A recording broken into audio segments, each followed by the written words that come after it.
thank you. Yeah, thanks a lot, Robert. For an introduction. Thank you, Edmundas, for clearing out who's here. So, for the final touch of clearing out, who is into startups, who's working at startups, or who's willing to work at startups? I'm just, okay, so about half. So let me tell you my story. I have a little bit of it. Thank you, Indulus. My experience is actually a little bit more than just Trust Tribe. I've been with startups when probably there was no ecosystem of startups in Lithuania. I started in 2008. That was my first capital raise from a local people who are not into startups at all. So we raised money for this product. Then, of course, came Trust Tribe, which is a reputation network for sharing economy. I'm not going to get deeper into what are we doing right now. So what have I learned? These were two examples, and I think I have learned something. First of all, you must understand investors, and you must understand yourself, and you must understand where is the match. Investors are not your friends. Repeat this every time when you talk to investors. They are not your friends. And if they appear to be, if they smile, if they talk you nice things, that's fine because they believe that they're going to get value from you. They're going to get more power. They're going to get more money. They're going to get this marketplace, this industry. They're not your friends. As long as you're okay and growing, they are friends. But look at the situation when this turns the other way around. So you must understand what you want. And if you are the person who's willing to create a different world, who's willing to create a better life, and you're passionate about the product that you're building, remember, investors are not as passionate about your product as you are. They are passionate about one thing only, growth. And that's it. That's the bottom line. So go out, make a startup that is generating growth, that is generating users, that is generating, growth.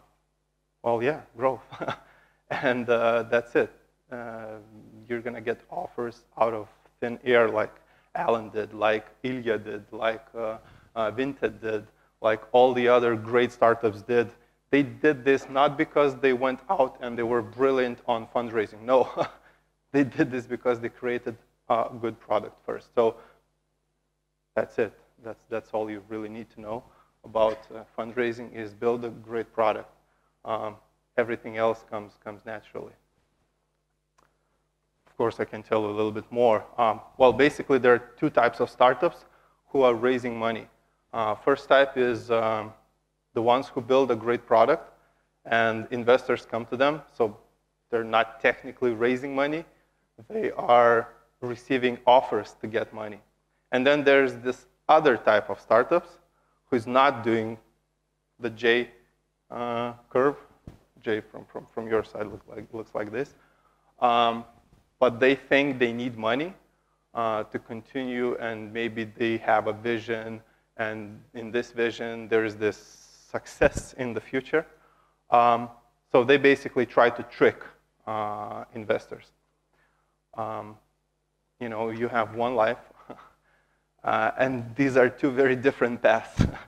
So you must choose which one path you want to take because it's going to take a lot of energy and time and so on. Whether you want to build a product like this or whether you want to trick your investors. If you want to trick your investors,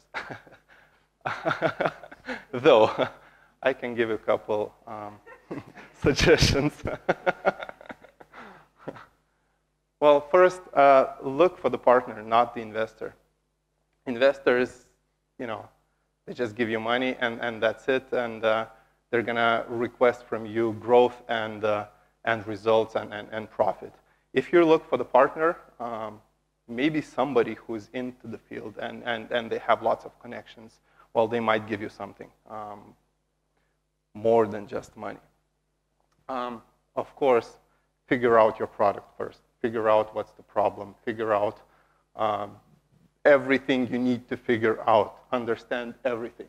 Understand what are you building, how you're going to be building it, why people are going to be using it, why there is competition or there is no competition. Understand everything. Investors are going to ask you lots of tough questions. You're going to have to answer those questions. Otherwise, it's you walking. Couple of strategies. Well, do really good customer development. Go out, get your ass off the table. Go and meet your customers. Talk to them. Ask about their problems. Really learn. Do the research. There's so much data online. Really do the research. You have to be 5 steps ahead of the investors who are going to be asking questions about your industry and giving them, precise answers. Otherwise, again, you're walking. And learn by selling. Go out and meet potential customers. Try selling them on your product. Like Alan did, they offered a very big discount into the future. See what's the reaction. Maybe they will come up with something which will help you build a better product in the end.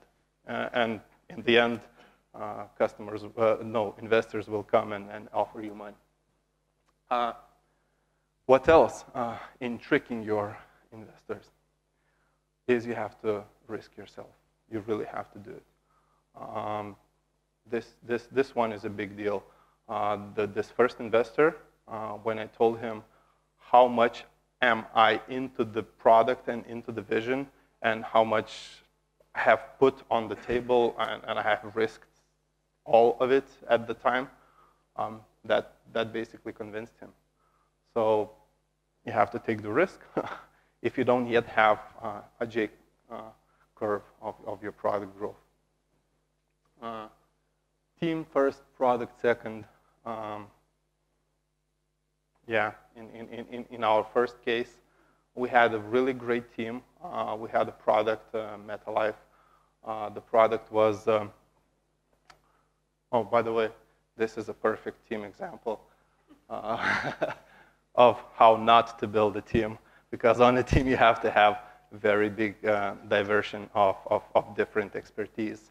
And I don't know, maybe they are.